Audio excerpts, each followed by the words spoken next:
দুটি হাত যখন তুলে রাখি মনে পড়ে যায় দুজন মানুষের কথা। রে আল্লাহ, আল্লাহ তাআলা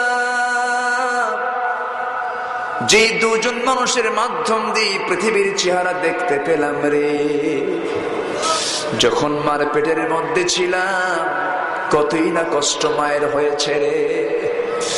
একটা ইট 10 মিনিট মাথায় রাখা যায় না, আর একজন জীবিত সন্তান আমার মা 10টি মাস পেটের মধ্যে কেমনে টেনে ধরলেন রে আল্লাহ।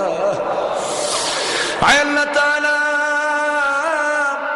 সেই জনম দুঃখিনী মা যার বিদায় হয়ে গেল রে, যেই মার চোখের দিকে তাকালে, যেই মার চেহারার দিকে তাকালে সগীরা গুনাহ মাফ হয়ে যায়, যেই মার চেহারার দিকে তাকালে নফল হজের সওয়াব পাওয়া যায়।